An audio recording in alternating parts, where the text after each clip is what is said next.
In this episode of Man vs. Marriage, it's the Barbaro family, Julia and Gino, a.k.a. the G-Daddy. The podcast. How good do you want your life to be? It's truly about becoming the best version of yourself that's possible. This is Man vs. Marriage. The podcast. Welcome back to another episode of Man vs. Marriage. I'm your humble servant, the cute dog, in the Moran family studio with my lovely wife, Jeannie Moran. Honey, tell the people you love them. No, I think you're doing a good enough job. Oh, hell, let me turn your microphone on, babe. There you go. There it is. I Hey. think you're doing okay by yourself. I'm good. Yep. This leads to the pre-show, and Quincy is someday going to be a real boy. With that being said, you already know her, my astute audience. It's Julia Barbaro, and you have had the pleasure of hearing at least one episode with her. She is a mother of 6. She is a wife. She is an author. She's an entrepreneur. She's a marriage coach. She is a life coach. And now we have the G-Daddy, who is always by her side, and he is an entrepreneur himself. He has a business. He has a podcast, the podcast of which I am a new fan, and I am now listening each and every time one comes out. So I'm excited. That is jakeandgino.com. They are juliaandgino.com. And Man vs. Marriage, we welcome you, Barbaro family. And hey, Julia, have I said your last name right every single time so far? Every single time. Yes! Every I'm time. getting better. I'm getting better. Okay, the floor is yours. Welcome to the Man vs. Marriage podcast, you two. Gino, Julia, thank you very much for coming on and fighting through the technology situations that we had going on. And the floor is yours to tell us a little bit about yourself and then what we're going to talk about today. I just want to start off the podcast by saying that it was Gino who figured out that we had to use a different browser. Usually it's Julia who comes up with the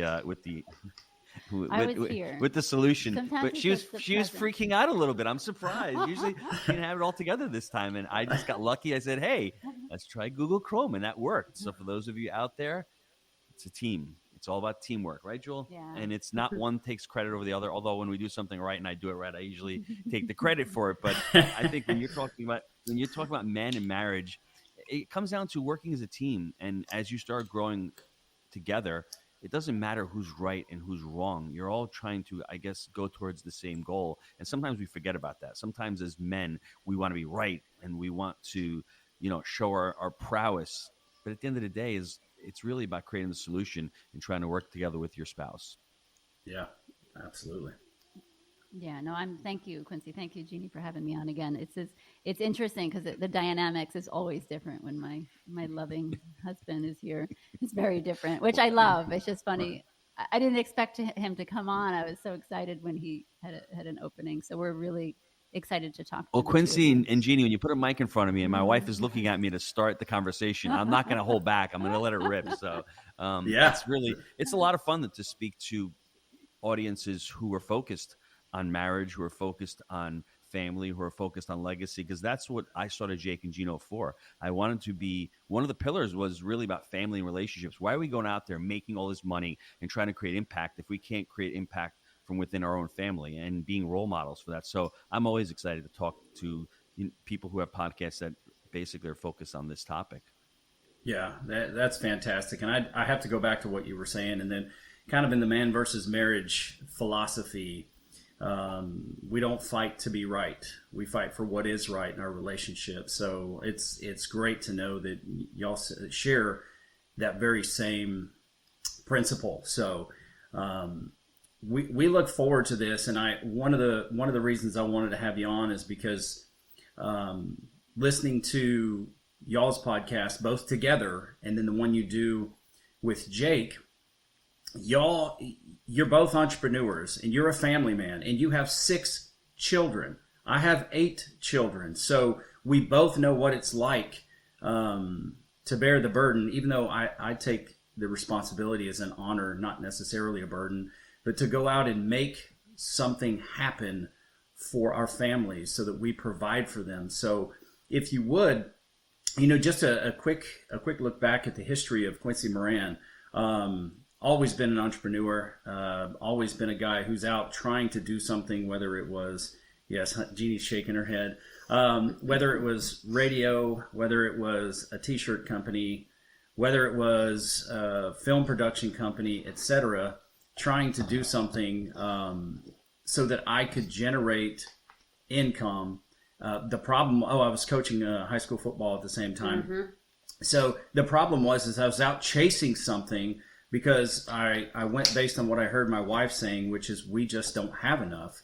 And I really didn't understand that what was more important is that they needed my time, because my time is a non-renewable currency. So I'm sure that you fought that battle and you found some balance, or you can give us some insight to that. For me, I've realized over the years that if you want to be good at something, you have to A, make a commitment to it, and B, you have to be able to sacrifice things. So if you're going to be the entrepreneur like you are and like myself, there's certain things that I've had to sacrifice over the years. I can't take a Sunday and go play golf with the buddies. Can't do that. That's 6 hours that I need to spend with my family.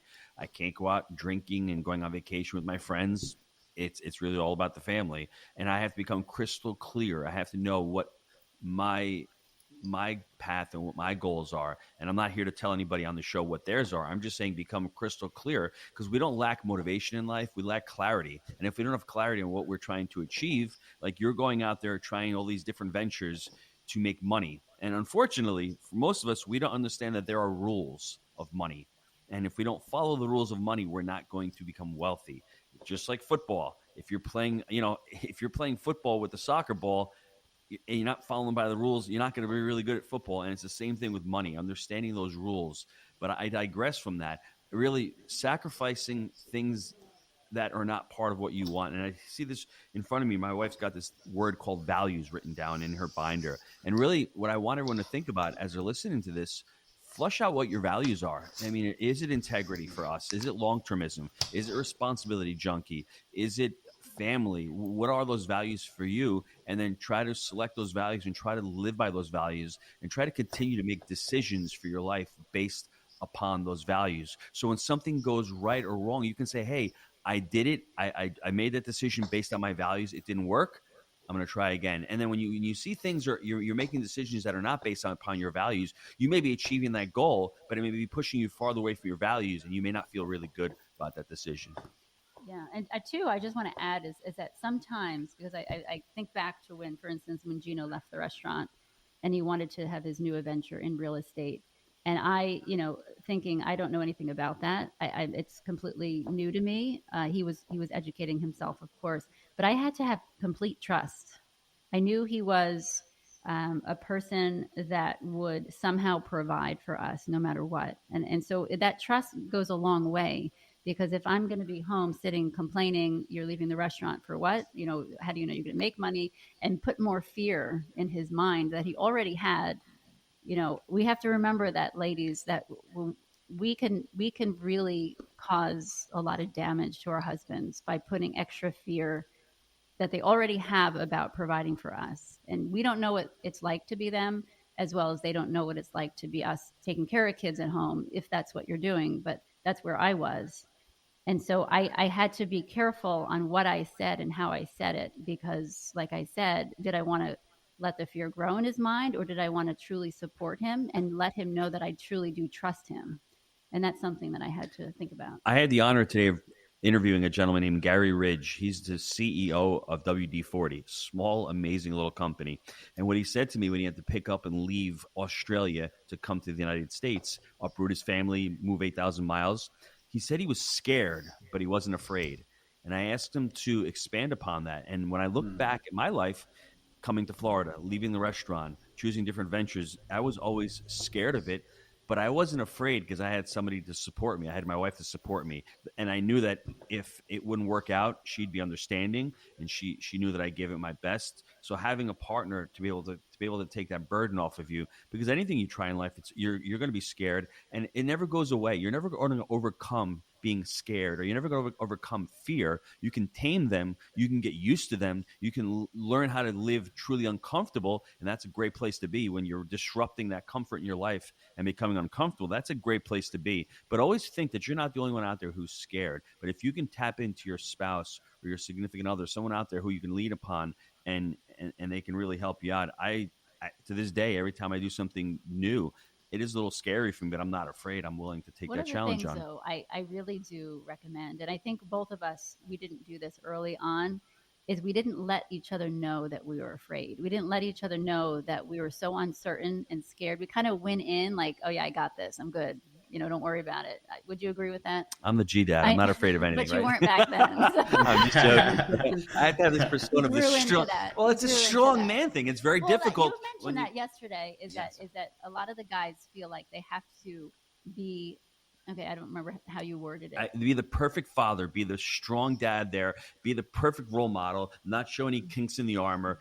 Be there as the provider. But also, you have to remember, guys, is that you also have to show the uncertainty father, the scared father. The kids need to see that part of you, because it shows them that when they're going to grow up, they're going to marry someone like you, and they're never going to live up to their dad, because there's no such thing as perfect father. You men, living men, human men are not going to be perfect. And I think the kids do need to see the vulnerability. Yeah, 100%, because otherwise they have this skewed version of what a husband's going to be to them. And I think that is causing an issue with some people. So what you're saying is anyone my kids marry, it's all downhill for them. Is that what you're saying? I hope not.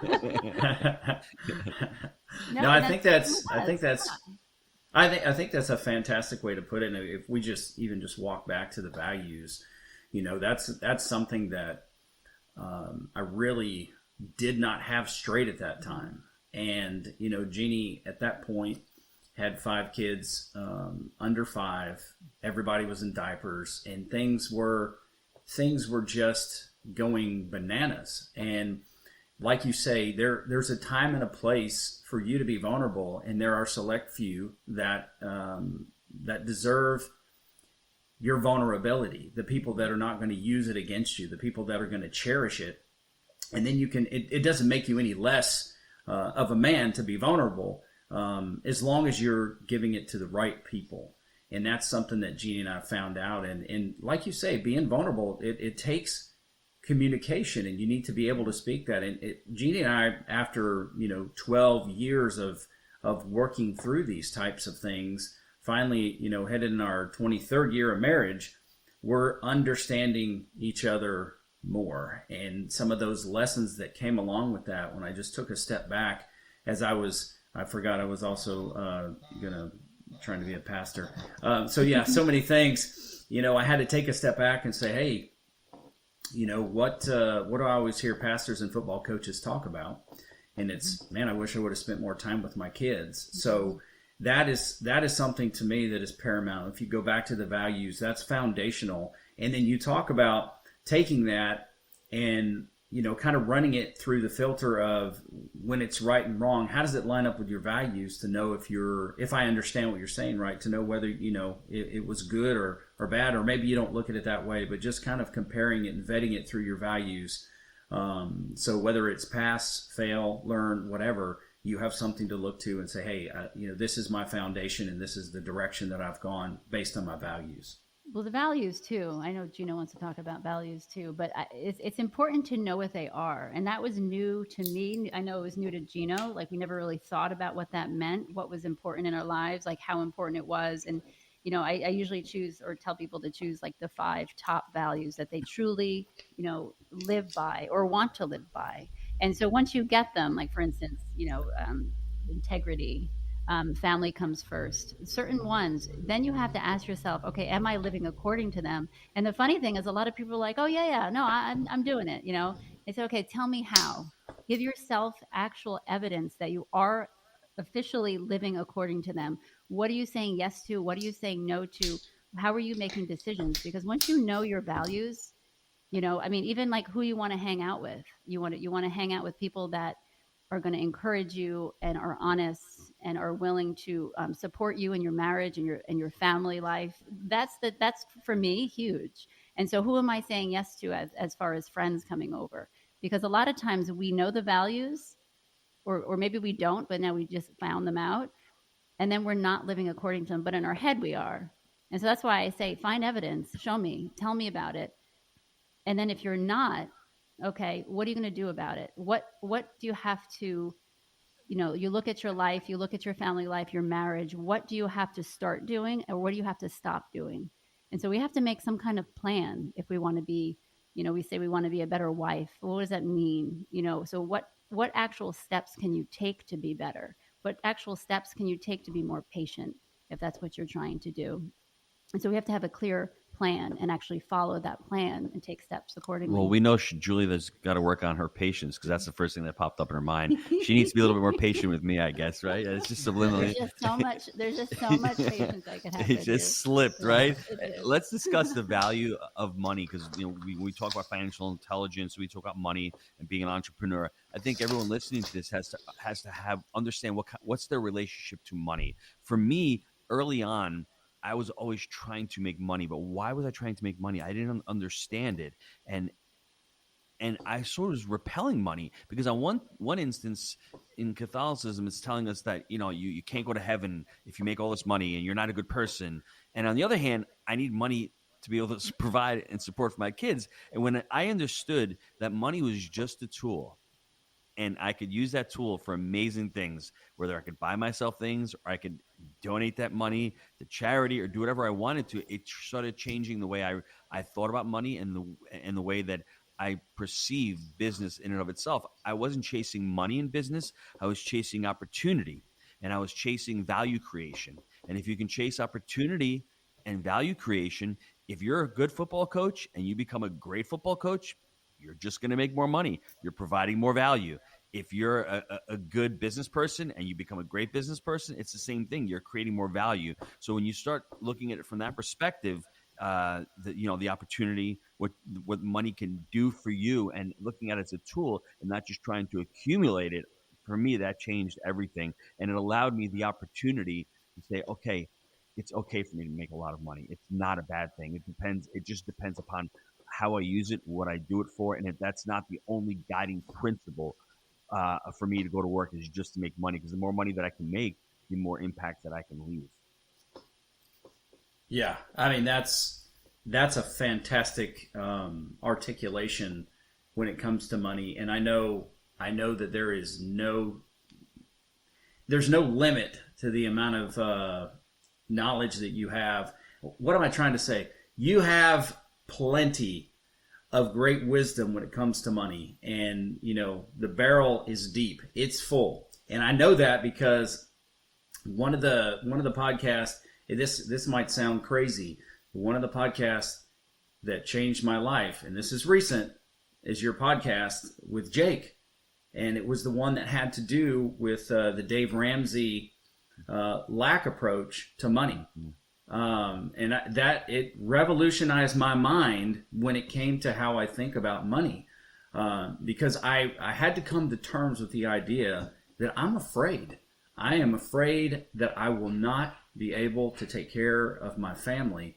And so it's about hoarding money, and how can we hoard money? And then it puts a stress on my wife, on my kids. Every single thing becomes about money. But in that particular episode, you talked about the lack mindset and what that does for you. You talked about using money, like you said earlier, as a tool. And I was like, wait a minute. Hold on. I really have to get my head wrapped around this concept of money so that I can go out and use it as a tool. And like you say, even chasing opportunity and creating value. It's so interesting that you said that, because in November of last year, I've been with this company I work for going on 23 years, and I was in operations and management for about 15 of those years, and I didn't want to go back into sales for two reasons, as we're talking about vulnerability. One was because I felt there was something dirty about the sales side, and two, I was afraid to be evaluated. Even though I was running my own location, I was being evaluated anyway. But really, when you're in sales and they put you in front of the room, they're evaluating you. And so I wanted to conquer that fear. And then just to kind of bring this home, just to tell you where you are, in my mind, as far as, the wisdom you have to share, is that I had to come to terms with, I'm not there to sell somebody something. I am there to create opportunities. You said it yourself, and it's like, oh man, if you're this far ahead of me, I must be getting some kind of the stardust coming off you, because I'm getting that, and then creating value. And that's something that I love to do. And like you say, if you're doing those things, and you're doing those things as a football coach, you're going to make a lot more money, because you're actively doing according to what your values are. And I would say those things are a family value for the Barbaros. Money is a result, number one, and I think number two, for me, profit is the fuel. It's not the destination. So if we're always looking at profit as just, hey, that's where I want to end up, that's not how we use money here. We're trying to use it as the fuel to be able to get us somewhere. And I think if you're just focused just on profits, that's really a short-term mindset. And you were talking about that scarcity mindset is so important. And if you're the type of person who just wants to save money and hoard money and looking for a rainy day, well, the rainy day is eventually going to come because you're looking for it. And number two, you have that pile of money to retire. You're probably not going to touch that money when you retire because you've lived in a life of scarcity. You don't want to tap into that money because you're afraid that money will eventually run out. So it's a really weird thing. We all know the millionaires who passed away with $7 million in the bank, and you didn't even know that they had that. What kind of life was that, to save up all that money and not be able to use it, and not be able to enjoy that, and not be able to gift it over and share it with others? I just think people have to understand the relationship they have with money and that scarcity mindset versus the abundance mindset. We can change that. Dave Ramsey has a lot of amazing things that he teaches people. I just think at a certain point, it stops. And I think the way the economy shifted right now with debt and with inflation, if you're paying down all your debt, you have zero debt, that's not a really wise plan. That's not a rule of money. 1971, I'll give everyone a quick history lesson. We got off the gold standard. So what did end up happening? I mean, basically, it's a fiat currency. It's not backed by anything. So what happens is debtors are winner. People who have debt are winning. People who are saving are losing. And that's happened since the last 50 years. And anyone who's creating debt wisely and using it as a tool to build their business or to buy real estate, they're the ones who have actually won over the last 40 or 50 years. That's just one of the rules of money.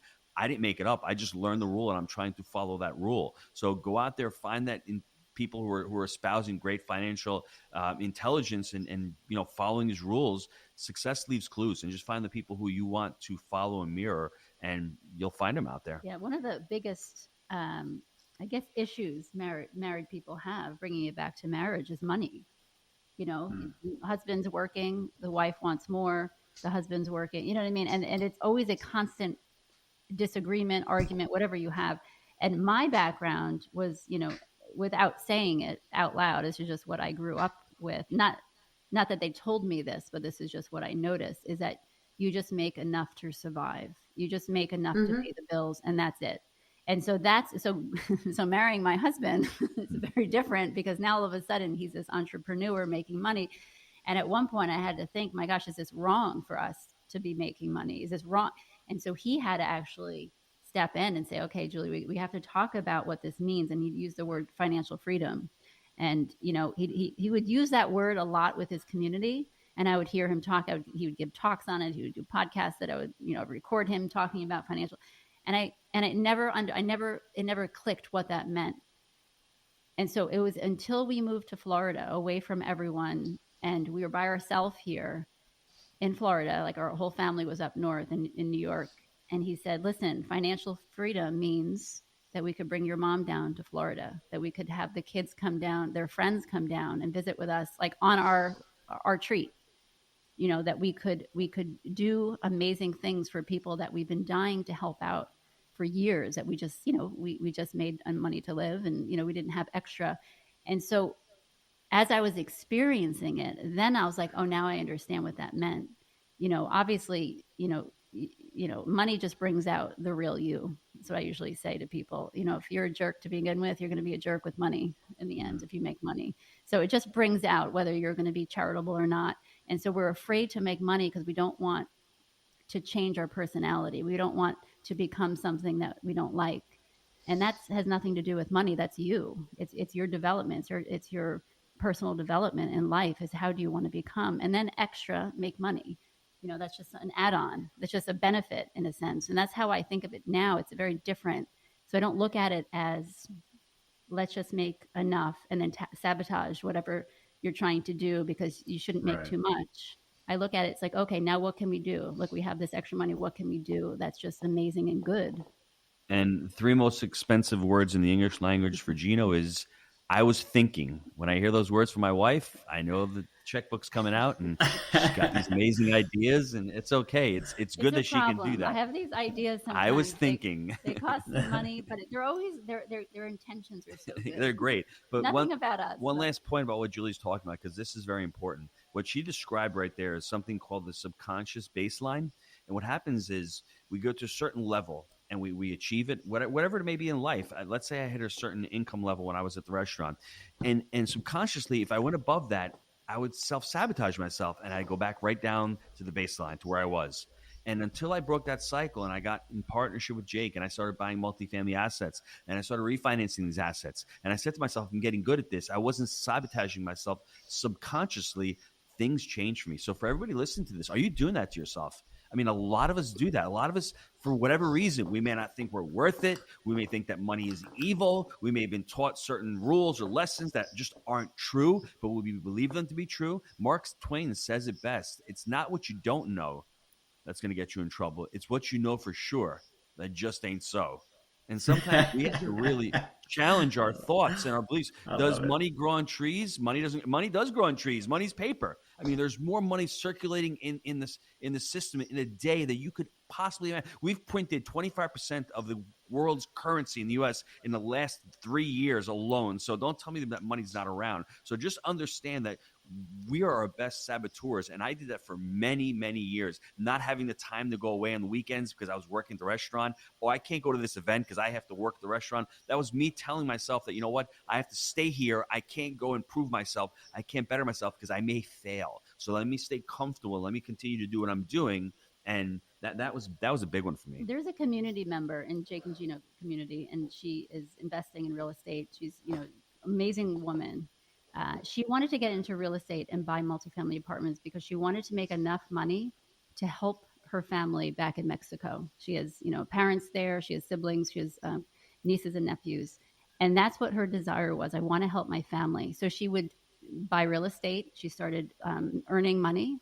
And then all of a sudden, after a couple of years, she realized, a deal would come. She's like, I don't know if I want to take that deal. I don't know, and it was kind of like, what was going on? And she has a life coach that she was talking with. And he said, well, what is it? Like, what do you think is happening? And she's like, well, I mean, as of right now, I could help them right now. I have enough money to help my family right now.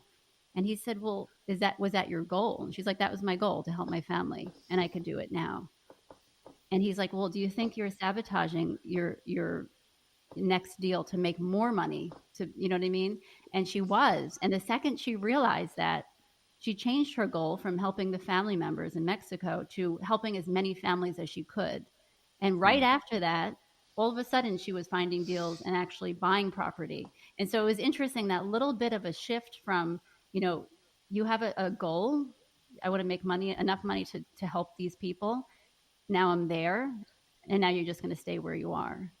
So if you just shift the goal to a little bit bigger, now you can, oh my gosh, now she's helping so many other people that she hardly even knows, and it's incredible. And so that's my point, is a lot of times we think we have a goal and it's good, but we have to be open to change in a sense, because we can do so much if we make more. Oh my gosh, like I'm sometimes I get overwhelmed by the amount of people that we're able to help. Right. And so it was a big mind shift. The whole money thing conversation is huge for me, coming from my Irish background. That must be an Irish thing, because I come from and that's funny because Jeannie is a Rosati, so she comes from the Italian side. There you go. And I'm a Morange, and I come from the Irish side. So it's maybe that's part Irish of what guilt. We haven't. That's what Jeannie, we haven't understood about us. Mm-hmm. There's only two kinds of people: Italians and Oh, people who my wish they were God. Italians. So at least 50% of this podcast joke is like ongoing. Who said it's a joke? Listening to it. We've been married 24 years. So I guess since I met you, 25 years. Yes, that's okay. Yeah. Never gets old, my friends. Never gets old. Old for some. You laugh just as hard as when you tell it. I love it. It just makes me laugh because it's so not true. That's why. It is still funny, and I'm good for it. I mean, that might be a Mark Twain moment right there in itself. Honey, is there anything you want to talk about when it comes relative to money? And, just, I don't know if you want to unload on our guest about how much you hate the way that I am about money. I'm okay. I'm okay with that vulnerability because I'm on a new path. And before we are done with this conversation, I really want to talk about multifamilies. And if you're a guy like me, if you're a knucklehead like me, what does the Barbaro family say? Where should you start to get a new relationship with money? So, honey, I'm going to open the floor to you, and just so you have your opportunity to talk. Well, I think my biggest question, and it's something that we've kind of had in some of our guests asking us, and us too. Julia, you were raising the kids while Gino was taking care of the family. Were you working another job while raising the kids, or did you not work until later? Like, you didn't become an entrepreneur and all that until later, correct? Yeah, no, I actually make a joke with the kids that I'm still not working. I don't have any income. I and my kids understand that. sometimes feel bad because I have the little one who tells me I'd be a great cleaning lady if I wanted it. They feel like I can't find a job. I was told that I could be a private chef if I wanted to. So I always tell my kids they could always pay me to be the chauffeur. That would be great. I mean, you might as well put a little bit in the gas tank. It's funny because I ask the kids for money, and I mean because they have cash and I don't, and so I'm like, I just need to borrow, and it's kind of it's an interesting banking thing in our house. Well, one of the things that we run across, and I'm dealing with this now because before we moved, we both had income, and when we moved, we chose to give up my income, and so when we got here, I haven't been in that place in a long time where he was the sole provider. Mm-hmm. Taking care of the kids and him being the sole provider was never an issue for us until I had income and then I didn't. And now it's like, okay, well, how do you approach another wife who's struggling with, I'm not contributing financially, so maybe they don't feel like they have a say in things, or maybe they feel like, if I'm spending all the money and he's working so hard to make it, I'm creating the debt or I'm creating the issues. How do you balance that? Because I don't have answers for people because I'm just now sitting in this boat again. Yeah. And it's like, I have no clue because I struggle all the time with, if I could just go back to making a little bit to help out, but I'm really not in a position to do that yet with, moving and trying to get everybody settled and everything. Yeah, that's an excellent question that to be honest, I've never been asked before. So thank you for that. It was interesting that my husband just yesterday and we had this conversation, which I don't even know if we ever talked about, but early on in our marriage, I was a stay-at-home mom, 100%. He worked, and he had this box because it was early on in what year? In the 90s, where cash was a thing. And so we had this shoebox in our closet with cash that I would get to go grocery shopping or whatever, whatever things I had to do. And we had envelopes. There you go. Okay. And the thing is, when that other person is not there and you're shopping, it's like, oh my gosh, you spend how much? And that went on for quite some time. And I'm going to say years. And I remember it being like, oh my gosh. And, counting. And I noticed with cash, it was, you would spend less because you would be counting. I only have this amount of money. I didn't have a credit card. I did, but I wasn't using it. And it was a stress, and it was a constant stress of, yes, this is Gino's money, because we were coming into a marriage, we were just having children. And in my head, I wasn't giving anything to the family. I wasn't offering any money. So you know what I mean? And there was that separation. And I think over years, you have to grow into that relationship together. Because I got to the point where I thought, my gosh, not that he was complaining, but he was questioning all the financial, with whether it was kids' clothes or with their shoes or their activities or the grocery. And I said, why don't you go with us to go grocery shopping? Why don't you take the kids? Because they love going grocery shopping. That was like their fun thing. Or take the kids to the mall.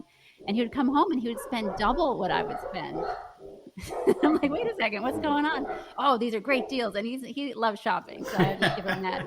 Like, oh, so but you bought all this stuff. And that was the opening to our conversation. I have to tell you, it went on to, I wish I would have had done that earlier. But it was almost as if I had to show, hey, by the way, here's what things cost. Here's how much our children eat, because we're Italian. I mean, the kids are Italian, so we eat quite often, and we homeschool. So it's I understand completely. And so it was almost as if it wasn't me talking to him and saying, here's how everything costs. He had to actually experience it and go out and spend, go out with the kids and see all the exciting things that they could buy. So and then after that, there was conversation. But I'm just the opposite. Many years that it took, because a lot of us just want to fix all the problems right away. We have to go through hard times. We have to go through difficulties with our spouse in order to get to where we are and to have the experience and the knowledge and the wisdom. We have to go through those times. And a lot of times we try to avoid them, but just lean into them. Yeah, but Jeannie, on the flip side, I'll just answer real quick also. I wasn't a big spender as far as toys. I didn't have boats. I didn't have cars. I didn't have guns. I didn't have any of that stuff. I was really trying to save money to invest in future deals. That was my focus early on, because when you're in the restaurant business, there's some months you don't get paid and some months you do really well. And I always had a scarcity mindset. I need to put money aside for the rainy day. And I was really trying to invest in deals to get to where we are right now. So for me, that was part of the problem. I would be like, really? Yeah, spend this much money. And I was really trying to be tight. I wasn't being judgmental on her. I was just trying to cut the budget. And I think if as couples just sit down and create a budget, and rather just a budget, but a spending plan, because a budget may sound restrictive, but nowadays it's a lot. I feel sorry for the couples that are starting out nowadays. It's so easy to spend money. You have Netflix, you have Hulu, you have Spotify, you have Ring, you have Adobe, you have you have so many places to spend money. Whereas when we got married, we had a cable bill and we had a home phone bill. We had a cable bill, but we were stealing it from your mom upstairs. Yeah. So we didn't have that much spending. So it was a totally different environment. I think as you get together as a couple, I mean, I think there should be one bank account, one savings account. You're married, you're together. It should be just totally together, and you should share in that. And it's not mine or hers. I'm making the money not for me. I'm making the money for the family. For us. And That's right. now it's all there. I was just trying to think at that time to have the scarcity to be able to save that money and invest it in assets. That was my mindset. And I don't think Julia understood that. Like, you're saving this to do what? And how are we going to make money? So maybe I didn't explain it to her as well as I should have. But get out there, create a spending plan for yourselves. Also, don't even think about what you're just trying to save or as far as trying to cut for expenses. How are you as a husband or a wife, if one of you is working, where's your income? Where can you go and try to earn more money on top of it as well? And then where can you cut off certain other things? And there's a law called Parkinson's law, and that's what most of us do really well. As we earn more money, we think that we deserve to live a better lifestyle. And I didn't get caught up in that.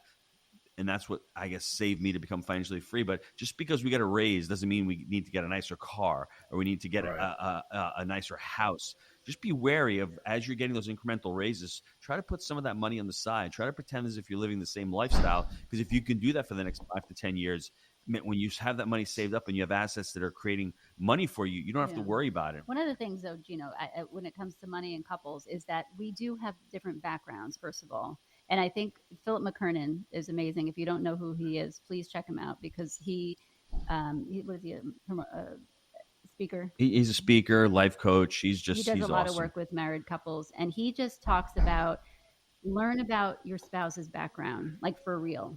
Because a lot of us are coming from a place that the other person does not understand. I will never understand Gino's background with finances, with how his relationships were with his family. Even though I know them, even though I know him so well, I never will understand it. And that's something to remember. So he doesn't understand my background when it comes to the fear of money or any of that stuff.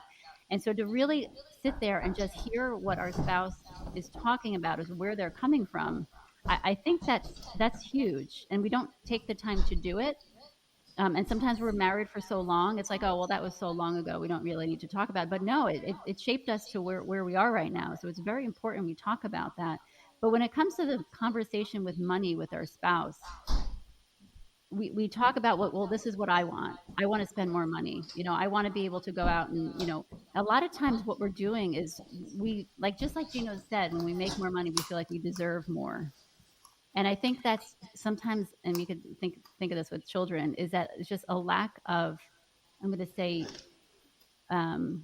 nurturing with each other. Sometimes, I'm going to just reveal something true. Sometimes when Gino would go on a business trip for the weekend, I'd be irritated that he, too many days or whatever. I'm going to go spend money just to spite him, let's say. And a lot of people do that. And I wonder if, husbands out there, maybe you need to spend more time with your wife, just one-on-one, because all we really want is to be loved and nurtured. Stuff doesn't make us happy. 5 love languages is all good with, gifts and all that. But we truly, really just want to be loved. And I think sometimes that's missing in a marriage. So therefore, we want to go buy stuff to feel that we're valued. So I think that's a big part of it. And I think we have to look at that sometimes. Yeah, absolutely. There's a ton to unpack there. And I'm excited to go back and listen to this episode because of what we're discussing and the things that I'm going to learn, because, I know that Jeannie talks about, and we've talked about this on the podcast, so it's nothing new. She talks about, we're in California. I don't know if you told them how we made the income or whatnot, but moving from California to Texas, we left behind a lot of money, because the state gives you aid to take care of your disabled kids. And so we were quite comfortable, but it was so hard for me to stomach taking that money. I want to be a contributor. And California just being more and more California, we had to leave and come to Texas and really just bet on the Moran family and what we can do to go out and to become successful, as Jeannie is working to be an author. And I'm working, towards creating an opportunity for me to go out and start speaking to husbands, etc. And I've never looked at it really as I make this money, so, I'm in charge of the money. Like you said, Gino, I make the money for us. It's for the family. And I don't know what it is about me, but I can be very, very rigid when it comes to the budget that we've set, because I've dialed it in on an Excel spreadsheet, paid us first, always put aside money to give so that we can sow into people. But with life and things come up and, medical bills and medical debt, etc., I can clearly see where I've allowed the fear of that, that scarcity mindset. We went through so many years of emergencies coming, and like I tell you, it's the medical bills for brain surgery, etc. It's just, I want to be prepared for all of those things. But when they talk about strength overextended becomes a weakness, I do have a strength of being rigid in a good way when it comes to like my health now, whereas opposed, before I didn't, when it comes to money, so that I can save and prepare for the family. But it just goes too far at some point, and it has put over the years angst between Jeannie and I. But I don't look at it as, well, I'm making this money, so you need to tell me what you're doing. I go, hey, we have a budget, stay on budget. And so it's like, send me to the grocery store, and I'm so rigid, I come back on budget. He does, but then you come back and I don't have half the crap I need to make a week's worth of meals. But there's a budget! What are you going to do? This was the 99-cent season, and you're like... That's why. Yes. Garbage in, garbage out. If you put garbage in your Excel spreadsheet budget, that's what it's going to come out, right? Fresh basil or bottled basil? You answer the question. Okay, there's a difference. But I'm just saying, it wasn't that I hated the budget. It was every time I would go to the grocery store and I would see the receipt was going over the amount that he wanted me to spend, I felt so guilty and so bad, because I knew he's going to be frustrated. He's going to be upset. And I'm going to have to answer for this. And not that I'm going to be in trouble for it, but I hate when he gets upset over money. And I can't fix that. That's the hardest part of our budget, is with groceries, because the price of food and fuel too, it goes up and it comes down. And there are some months that I can do really, really well. And there are some months where it's just like dude, it doesn't matter how I try, I'm not able to cut corners on this. And we could go to some of the cheaper stores and things, but now I'm wasting fuel because I'm driving to 5 or 6 different places to go get a better price on meat. But why am I spending 2 gallons of gas, which is still costing me $8 to turn around? You know what I'm saying? It didn't make any sense. But it got to a point where I felt bad every time I was spending money in the grocery store. And my girls would watch me and go, Mom, what's wrong? It's like, nothing. We'll deal with it when I get home. Sure. And then they got to where they would stop asking me for things that they needed because, well, if we can't afford it, that when my youngest one came back and said, it's okay, if you can't afford it, don't worry about it. I don't need it. It's like when your 14-year-old kid catches on that that's where your mind goes, that hurts. And then all of a sudden, I never want to have to tell them no, you know. You've created that for her now. Now her paradigm of money is that blueprint. So Quincy, you're screwing up like I was, huh, my friend? It's time to wake up and smell the coffee and figure out that we can't be like that. Well, my question, sorry for cutting off. You can talk in a second, Mike, because that was back then as well. When you have a budget, where are you getting that budget number from? Because a lot of times, like the price of food did go up. It did go up. There's nothing, we can't change it. We can't buy less food because of it. We have to, you know what I mean? Obviously, you have a huge family to feed. Same with us. And so that's why I brought Gino along. And that's what I'm trying to say. So it was helpful for our relationship. I didn't realize it at the time as how helpful it was that he actually literally went grocery shopping with us. Here's what we're going grocery shopping. Here's what obviously, you know what we cook. And now you could see the price together with me. And that was a huge help. Is that because when you see the receipt compared to when you're at the store, everything's checking out. It's different. You're experiencing it with us, and I think that was really helpful for us. I don't know if you even noticed that. I didn't. It's huge for me. He doesn't even suckered into it. How about that? But see, Gino would go shopping, and you said he likes to shop, so he would spend the money and he would buy the extra things. Quincy will go shopping with the kids and be like, yeah, but do you really need that? Right. I mean, really, do we need that? Can we not find one cheaper at like a Five Below? Sure. That was the way that things would go on this side. So it's been an adjustment for us. So what you do is you all go together. I mean, so you go with your husband together, and for me it was hard because we would go to Trader Joe's, and I mean, we'd pack up that grocery cart once a week. They always say, "You guys having a cookout?" No, we're not having a cookout. We're really just that's us in Costco. Yeah. Yes, that's us. We went to Costco yesterday. I was shocked at the bill for Costco. Same thing, but it's one of those things that our food bill is the biggest. I mean, like I don't know. At some point, we're like between $3,000 and $4,000 a month on food, and we cook 3 to 4 meals a day. 3 meals a day. We used to rarely go out to restaurants. Now we go out a little bit more, but it's a challenge, and there's not much you can do on that front. So what I'd have to do is I'd cut out a lot of other things. Like I cut out all those subscriptions. I mean, I remember the cell phone bill. I cut it down to a bare minimum. But what if you're not on the same page, like Jeannie's saying? Because that's a lot of couples. Is that you have you, Gino, and Quincy, so it comes back to values. But even let's say the kids need something, and it's you could go somewhere and save $5. Do you know what I mean? And I think that's something a lot of people are in that situation where you have us ladies who are like, we need to buy groceries. Here it is. That's too much. Well, what's the conversation that you would have? What's the solution? Make more money. Okay. Yeah, that is the solution. I gotta say, where my paradigm started to shift, it was a few years ago. So I'm a lot farther ahead on the road to recovery. And like you say, Gino, not only are you screwed up, but you're screwing up your kids. So why don't you cut that crap out? I've had to go through this because I'm really big on family meetings and sitting the family down and talking through these situations so they know that I'm not perfect and that mom and I are not perfect. And here's what we're working through. And one of those conversations was about, I think it was last year sometime, it was about inflation. Here I am getting frustrated about us going over the budget. But then you have to take a step back and look and say, well, look how much inflation is. And it's, oh my goodness. Now, if we're wasting a lot of food, then I have a problem. Yes.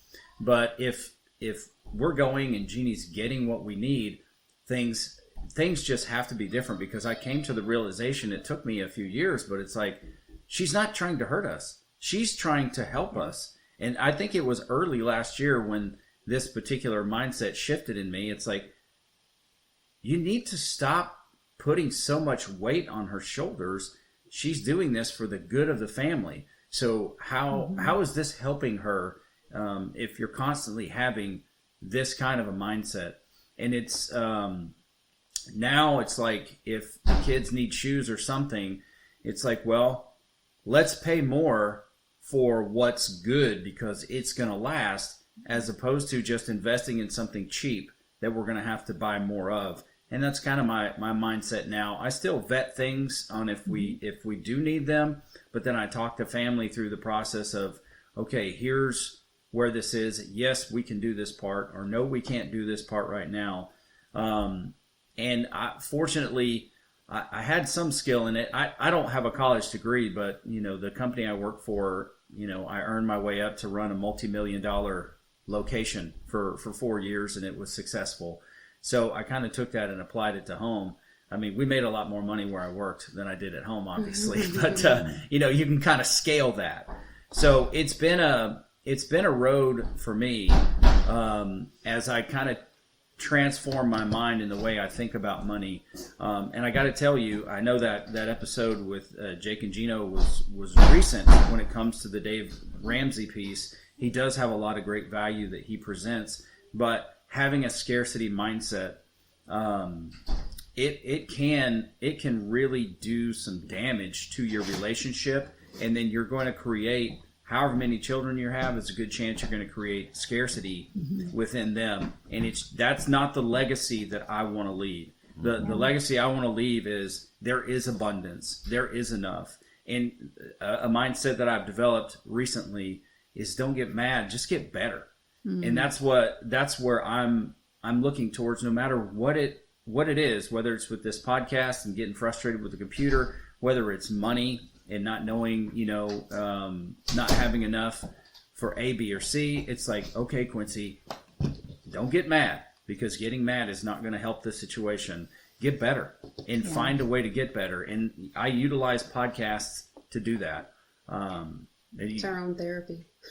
Yeah, no, I think what important, because both of us actually, Jeannie and I both said something similar, is that we would go to the grocery store or wherever it is, see the receipt, and actually physically get worried and scared. It's like, oh my gosh, my husband's going to be upset, and that's not good. That's not a good marriage in a sense, because it's not healthy, to be afraid, right. It's not healthy.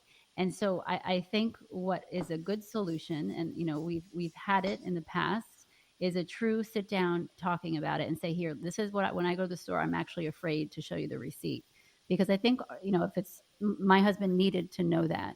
And a lot of times I didn't tell him, I just was afraid, and I just was afraid to show him, or, you know what I mean? And so it's okay to say, listen, I go and I'm afraid, I don't know what to do. Can we talk about it? Because we need to be honest with them and say, Absolutely. I want you to trust that I'm only buying what we need. I want you to trust that I'm only going to. Now, there are some women that I do know that are crazy spenders, and their husbands literally can't even tell them what they make, and that is real. Okay. So that's something is the question you have to, if you're one of those women, you have to say, okay, is that how I want to be? Don't I want to be honest with my husband, and I want to be a trustworthy person and a responsible person? But if you're like Gina and I, talk to your husband, say, I'm worried. What can we do about it? And then husbands, trust us. Trust that we're doing what we can, what we know. We know how much our kids eat. We know what they need. And I think it's important that you truly do trust us and let us know that, because we need to hear that too. We need the other side to say, hey, I trust you. You're doing a great job. Because I think we get caught up in, that's too much. Stop spending, like those little twerks that you give me. So I think that's important. It just goes back to communication, but being truthful. Yeah, I completely agree. And now, whenever there's something that we need, whether it's for the household or for a family meal, like a celebration wise or whatever, I make sure that I send Jeannie. And I was bragging to her dad the other day when they were here visiting. I said, if you want to get what it is you need and be well taken care of, and Jeannie's mother is the same way, I said, send Jeannie. Because she's not going to be like me, which I'm there shopping on a budget. She's there to take care of you. And she is an expert at it. She is fantastic at it. We had a flooding situation in this house. And I was like, okay, honey, please just get what we need. I gave her a rough sketch of the things that we need. And of course, she went above and beyond. I had an idea in mind about what that would cost, and she basically spent it right to the penny. I didn't communicate that with her, but she went and she got what we needed. And I think one of those things is like, you certainly rely on your spouse for what their strength is. And that goes a long way when it comes to building your relationship. And, I'll just throw this in there. And, if you're listening to the podcast right now and you're like, oh, I want what Gino and Julia have, or I want what Quincy, and I want to find that kind of love or that kind of relationship. Let me tell you, you're not going to find that. It's actually built. It's something you foster. It's something you create. It's something that you put time and effort and blood, sweat, and tears into. Because what you hear now is not something that happened overnight. It's something that's happened over the course of nearly a quarter of a century for us both. So keep that in mind. And when you're listening to this podcast, or maybe you're making notes, do these things with an open heart. Guys, with your wife in mind. And maybe you are Quincy Moran, and you go out there and you bellyache and make people feel horrible about their decisions when they're just trying to help your family. So if that's the case, say your apologies, because I've had to come humbled and apologize and make sure that I help to address the wounds that I've created over the past 20 something years. And it's not Jeannie's fault that I'm afraid, so I shouldn't be taking that out on her. And I really appreciate you guys for opening up, what goes on in your relationship and what's made you successful when it comes to money, even listening to our part and then offering us suggestions as well. And like I said before, I want to make sure before this podcast is over that I give you the floor to talk about multifamilies, because that's a part of my quest of not getting mad, but getting better. And I'm excited to hear what you have to say about it, and to become a part of the family. Real quick to end the podcast with multifamily. I think just that the mindset of the poor versus the middle class versus the wealthy mindset, the middle class mindset is really incumbent upon saving for an event. I'm going to save for my retirement. I'm going to save for college. I'm going to save for a rainy day. Whereas the wealthy mindset says, I'm going to save for an asset to pay for that event. And when I bought my first multifamily deal with Jake back in 2013, I didn't know I was on that quest. I bought that first asset. I had saved the money to buy the asset. I still own that asset 9 years later. That asset's producing about $9,000 a month in positive cash flow. I own a third of it. I'm getting around $3,000 a month from that one asset. That one asset has put my first daughter through college. My second son is going through college. I still own the asset. It's still appreciating. It's still paying me cash flow every month, and it's giving me tax benefits. And I think if I had saved the money for college, it would have been gone. It would have been depleted. And I think that's what multifamily and any kind of real estate allows us to do. I don't want to save anymore just for an event. I want to save to buy that asset. And multifamily is one of those things that we say in life, it's a basic human need. It's food, it's clothing, and we like to say it's apartments. I mean, the whole demographic shift right now of people just like yourself, Quincy, leaving California and going to Texas. Well, a lot of those people, they don't buy a home right away. They need to rent. So you have a lot of that going on. You have a lot of people downsizing. Every day there's 10,000 people turning the age of 65. There's so many baby boomers that are starting to retire. They're downsizing. They don't want to own homes. They want to rent. We have a lot of millennials that are starting to, create families at a later date. They're getting married later and they're starting families later. Those people buy homes. So guess what? The millennials are buying homes at a later date. A lot of them can't afford homes because of the student debt crisis and everything else. So they're renting as well. So for me, I'm bullish on multifamily. I'm bullish on real estate in particular. And I want everyone to just not look in the short term right now, because everyone's freaking out about interest rates and what's going to happen with real estate. It's called a market cycle. You need to understand how to invest in a typical market cycle. Right now, prices are going to drop. they're trying to change the definition of what a recession is. It's two negative quarters of GDP growth. Basically, we've had that. They're trying to still take a poll on whether or not we're in a recession. Well, when interest rates go up, traditionally, the last 7 or 8 recessions, that's signal that they're trying to slow the economy down and put it into a recession. So we're already in a recession because in inflation, money's been printed. It's out there. Prices are rising. So they're raising interest rates. So rates are up right now. We're going to go into a recession. That doesn't mean that, people are going to stop buying real estate. You just have to know what kind of real estate to buy right now. There's opportunities being created right now.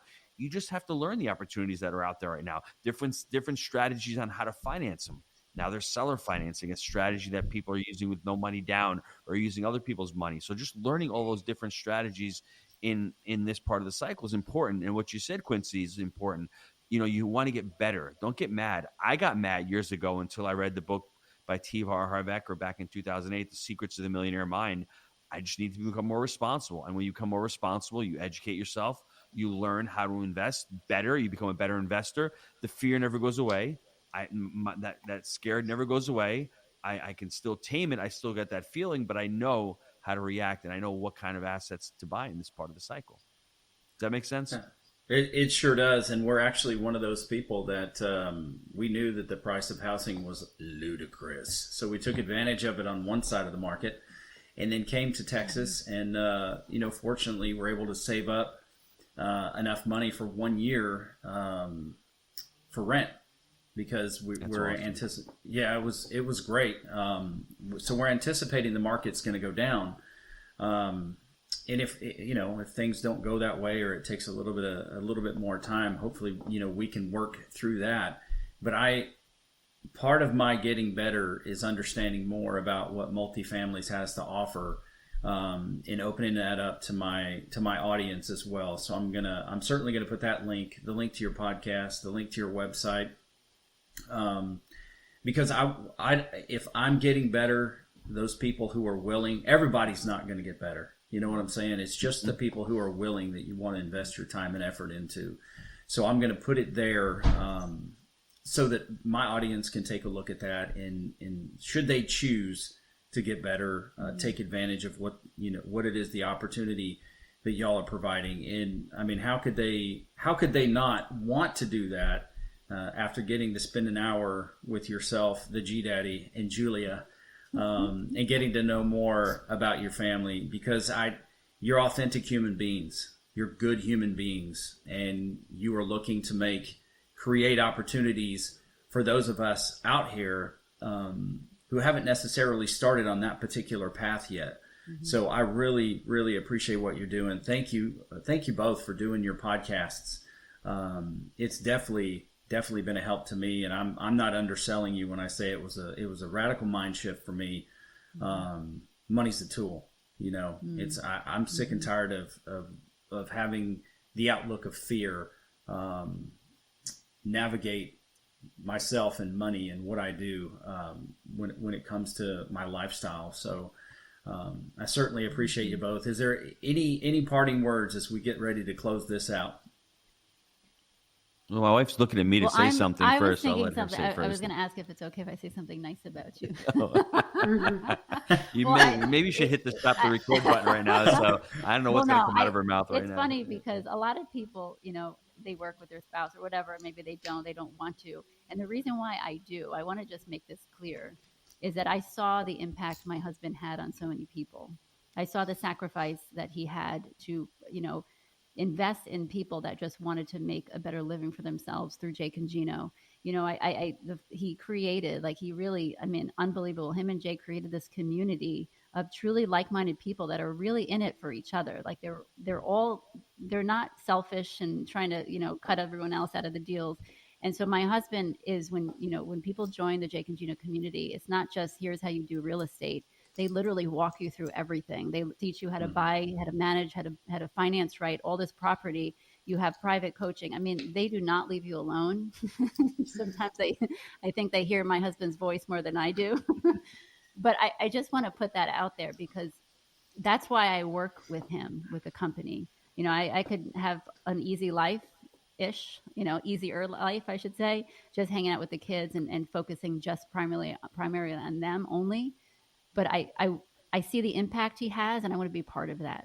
And I have such confidence in him and what he created and that's what I want to just share with everybody is, he's so giving and loving and, as you call him, whatever you called him. That's not what you said a few nights ago, but that's great. No, but it's real. And I just want to put that out there. Thank you. Sweet. And the only thing I would say, Quincy, is the scarcity mindset is to learn and then to do. I think the abundance mindset is to learn, to do, and then to teach.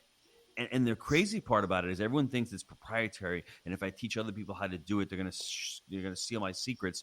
But the opportunities that you're afforded once you start a community like Jake and Gino. I mean, I've podcasted T. Harv Eker, I've podcasted Robert Kiyosaki, Gary Ridge. The list goes on, and I've been able to learn from these people that it would cost me thousands of dollars to get private coaching, and I've been able to do it through that abundance mindset of teaching others. And when you're teaching others, the amount of information, the amount of knowledge that you're learning yourself it's just amazing. Sometimes I sit back and go, I can't believe we just had a call with this person and we just learned so much, and it was from the education side, and it's just an amazing thing. So I think if we can all live by that tenet of learn, do, and teach, it's a great way of giving back. And it's also a great way to create impact for yourself and to continue to grow yourself as well.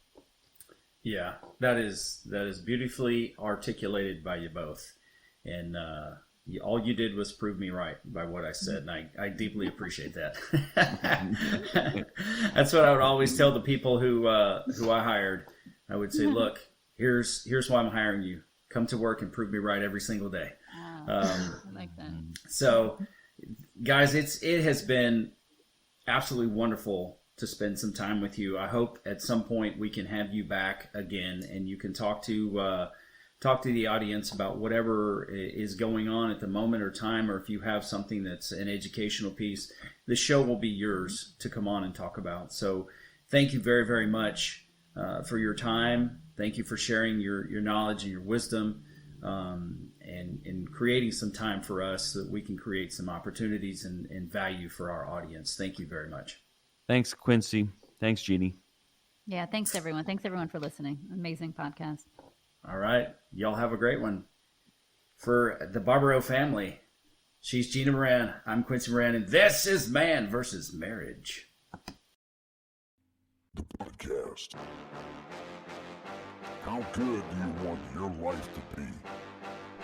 You gotta live on purpose, for a purpose. It's truly about becoming the best version of yourself that's possible. This is Man vs. Marriage, the podcast.